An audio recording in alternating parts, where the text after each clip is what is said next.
रत्नागिरी जिल्ह्यातील दापोली तालुक्यात मुळे सुतारवाडीवर भूस्खलनाचं गंभीर संकट आहे। मुसळधार पावसामुळे डोंगराला तब्बल 2 किलोमीटरपर्यंत आणि 2 ते 4 फुटापर्यंत खोल अशा भेगा पडल्यात। ग्रामस्थांमध्ये भीती आहे। महसूल प्रशासनाने तातडीने स्थलांतराचे आदेश दिलेत। भूवैज्ञानिकांच्या पथकाकडून परिसराची पाहणी केली जाते। अहवालानंतरच पुढचा निर्णय घेतला जाऊ शकतो। तरी सध्या सुतारवाडीतील नागरिक भीतीच्या छायेत आहेत। अतिमुसळधार पावसामुळे कोकणामध्ये भूस्खलनाचे प्रकार अलीकडे वाढलेले आहेत। दापोली तालुक्यामधल्या मळे येथे मोठ्या प्रमाणात डोंगराला भेगा गेलेल्या आहेत आणि इथल्या सुतारवाडीला धोका निर्माण झालेला आहे। आपण पाहतोय सुमारे 2 ते 3 फूट खोल या भेगा आहेत आणि जवळजवळ 1 ते 2 किलोमीटर पर्यंत या भेगा पडलेल्या आहेत। त्यामुळे इथे जवळ असणाऱ्या सुतारवाडीला धोका निर्माण झालेला आहे। सुतारवाडीत 9 कुटुंबीय या ठिकाणी राहतात।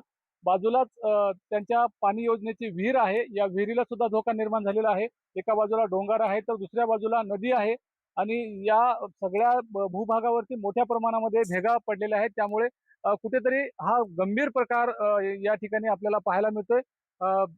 महसूलची टीम या ठिकाणी येऊन पाहणी करून गेली, मात्र भूगर्भ वैज्ञानिकांना या ठिकाणी पाचारण केलं जाणार आहे आणि त्यानंतर भूगर्भ वैज्ञानिक नेमकं काय सांगतात, त्यांचा अहवाल नेमका काय येतो, त्यावरूनच या वाढीचं भवितव्य ठरणार आहे। कारण जर का रात्री अपरात्री या ठिकाणी मोठ्या प्रमाणात भूस्खलन झालं तर त्यांना इथून स्थलांतरित होण्यासाठी सुद्धा जवळपास कुठली वाडी नाही किंवा कोणतीही व्यवस्था नाही। त्यामुळे गंभीर प्रकार टाळण्यासाठी प्रशासन नेमकं काय भूमिका घेतं हे सुद्धा पाहणं तितकंच महत्त्वाचं आहे।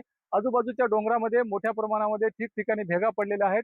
अतिमुसळधार पावसामध्ये या ठिकाणी त्यांना राहणं योग्य नाही आणि त्यावरती नेमका प्रशासन काय तोडगा काढतं आणि त्यांच्या जीविताला असणारा गंभीर जो धोका आहे तो नेमका प्रकार कसा टाळतो याकडे त्यांच्या नजरा लागलेल्या आहेत। मात्र अलीकडे हवामान विभागाने अतिमुसळधार पावसाचा कोकणाला इशारा दिलेला आहे आणि त्यापूर्वीच यांची सुरक्षित स्थळी त्यांना स्थलांतर करणं आणि त्यांच्या जीविताला असणारा धोका टाळणं तितकंच महत्त्वाचं सुद्धा आहे। शिवाजी गोरे, न्यूज 18 मराठी, दापोली, रत्नागिरी।